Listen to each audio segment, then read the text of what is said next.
I will try to walk you through students' use of collaborative turns and then turn completions over time, and then try to relate it to interactional competence.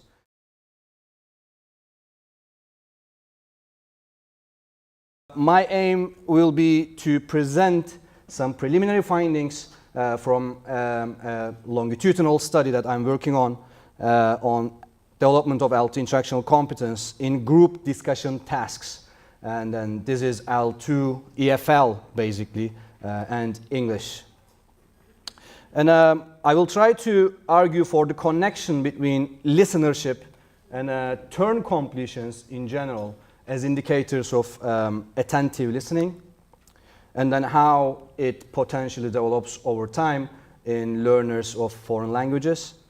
And I will also try to show on longitudinal basis how students use more collaborative turns and then turn completions increasingly over time. And this will hopefully facilitate some discussions on the relevance of these findings for testing and teaching of L2 interactional competence in EFL contexts. So listenership and displaying listenership has generally been taken in the sense of response tokens. So how we display listenership to the speakers as the interaction unfolds. As we all know, are of course nonverbal forms of displaying recipients as well, in the form of head nods or minimal response tokens and all that. So we display listenership in a variety of ways. But there's not always a guarantee that the listener is actually demonstrating understanding. It's definitely displaying some sort of listening. This is why it's about displaying listenership. But then, I mean, when I'm talking now, I see some of you nodding, for instance, or saying, mm-hmm. But you might be at the same time thinking about your shopping list. We might be displaying listenership by providing, for example, minimal response tokens and then minimal feedback tokens. But then if we, for instance, complete the turn of a speaker as a listener, we are showing something beyond it, because we are showing our analysis of the previous turn as the listener, and then with no gap, we are completing the turn. So that is the kind of idea of demonstrating listenership. I'm going to show a quick example of it based on my data. So speaker 1 starts this turn, even if he can do it, and then immediately speaker 2, the learner, the other learner, the listeners, responds as it will be late. So what is happening here is a turn is started by the first speaker and it is completed immediately by the second speaker. The second speaker demonstrates a good level of listenership here, if you ask me, because this is a collaborative construction, and then this includes a high level of attention towards the previous turn. So this is the kind of phenomena that I'm looking at in learner interactions. I will try to connect what I have found to what Simona Pekarek-Doyler and then Evelyn Berger found in their data about how users of a foreign language start doing these things in more complex ways over time. The data that I have, like the database, consists of group discussion tasks, and then I have a total of 58 hours of data, and then this makes a total of 174 multi-party learner-learner discussions. For this particular presentation, I'm going to present a case of one group where we have the conversations of 3 students in the same groups over 2 semesters, basically. So 6 recordings, around 110 minutes in total. So these recordings were done as part of an oral communication skills class that I offered at Hacettepe University. So I'm talking about Turkish students who are in their first year of undergraduate studies, and all the students in the study are Turkish, and then they want to practice English basically. The unique thing about these students is they start learning English in high school, and then in Turkey, university entrance exam is multiple choice. And then that is the case for languages as well.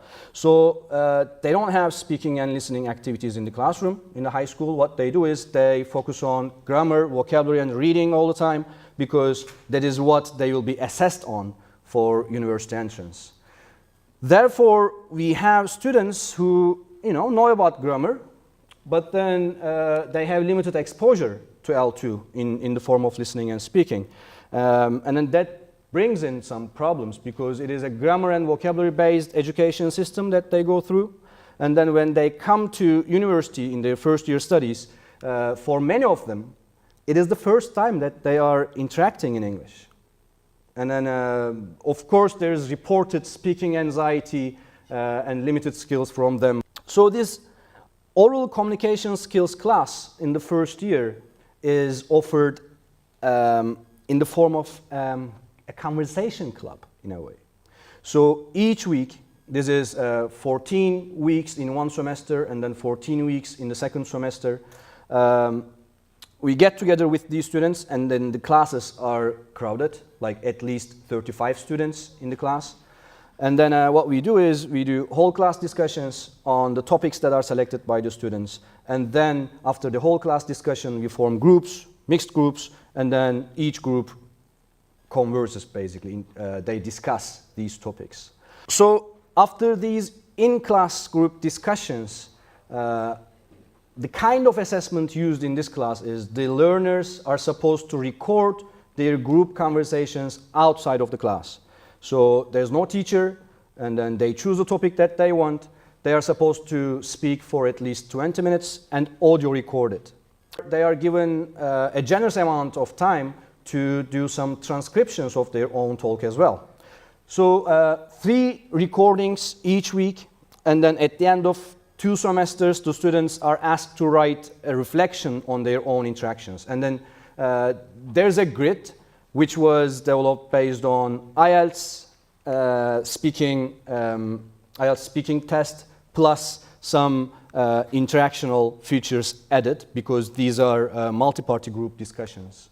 And then it is a reflective syllabus in that sense. The students speak, they do group discussions, and then they are supposed to reflect on their own talk at the end of each semester. I used conversation analysis to look at these interactions, of course. So I looked at, I carried out a line-by-line analysis. After I came up with analysis, I did some post-analytic observations as well, using plot analysis and then using a concordancer. I looked at how turn completions and then word searchers and then when they have been used in this semester. First extract that I will show you is basically from the first week.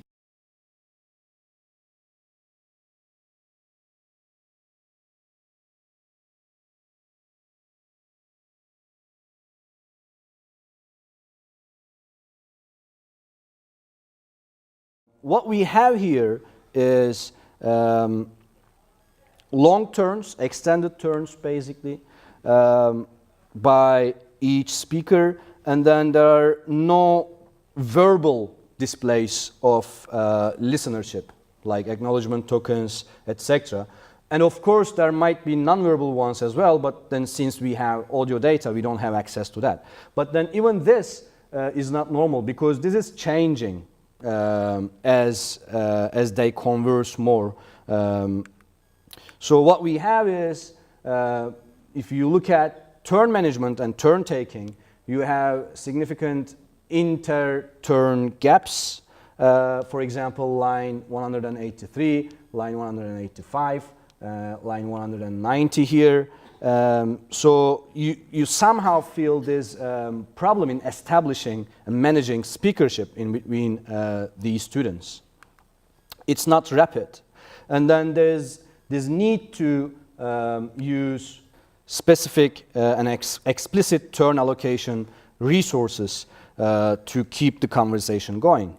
In the second extract, I will show you what is happening with this group in December 2013. This is the third recording and then end of the first semester.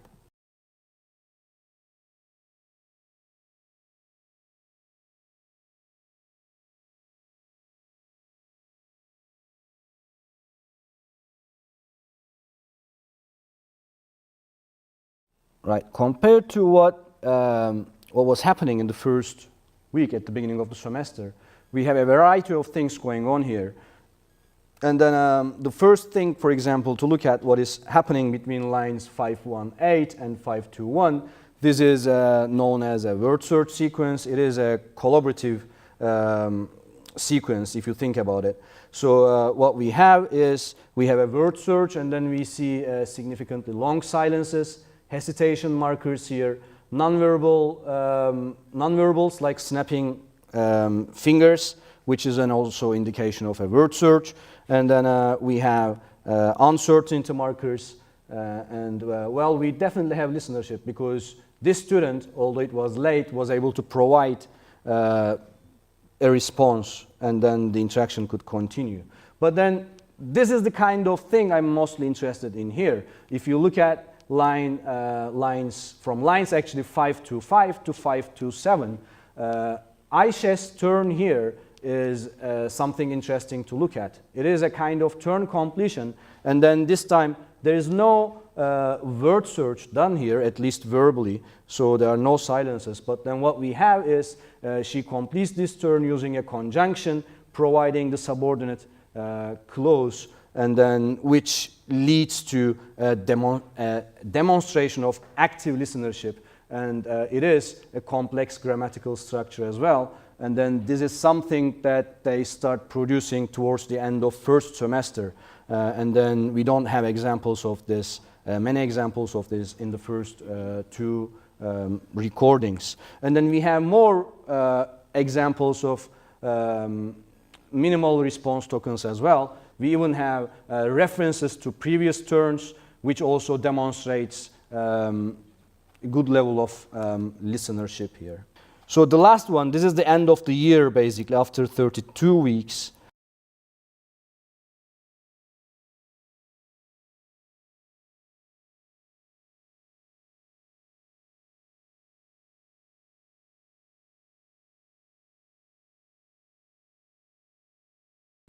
So if we look at this one closely again, what we have here, starting from line 18, well, I'm not going to go into grammar here, but because they give an immediate completion by Ayşe in line 19, and then that also, that is a turn completion, and then there's no word search here because it just completes it.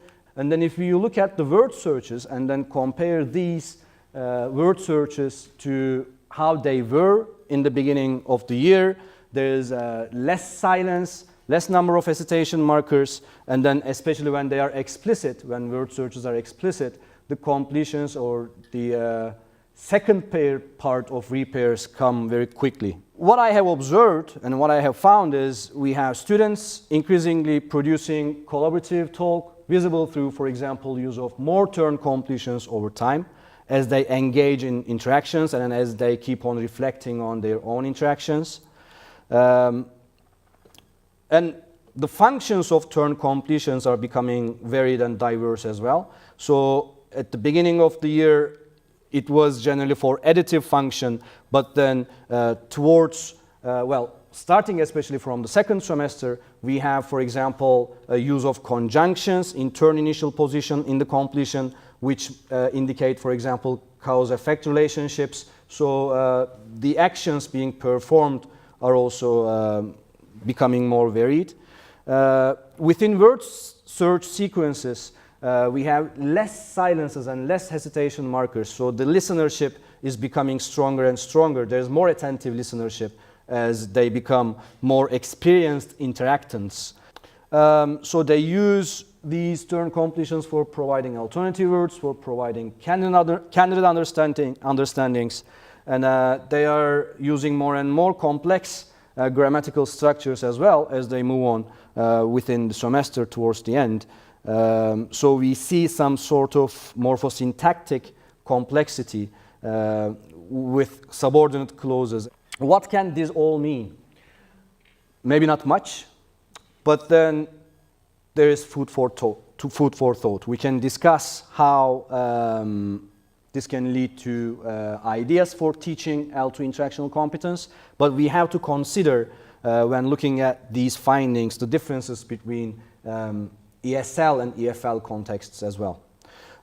Therefore, syllabi tailored for needs of specific groups are required, and then these groups also cover different proficiency levels, because I'm not sure if I could be able to use the same reflective syllabus for beginner level learners. Maybe it could be done, but I thought this was a bit easier for speakers who already have a better knowledge of language, because they have more awareness on their language use somehow.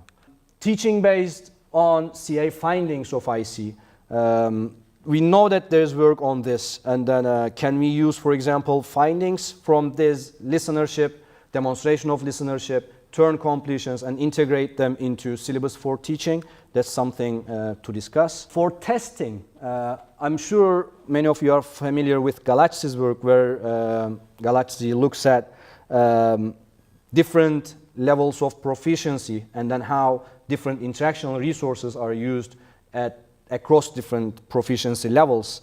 And then this is a kind of work that is based on conversation analysis as well. I mean, is this something to look at, to identify how different interactional resources are employed at different levels?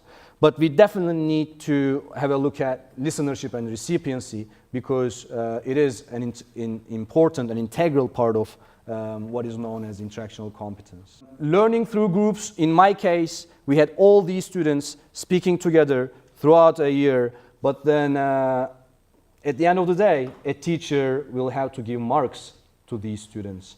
How will you separate all these different interactional skills and then give them separate marks?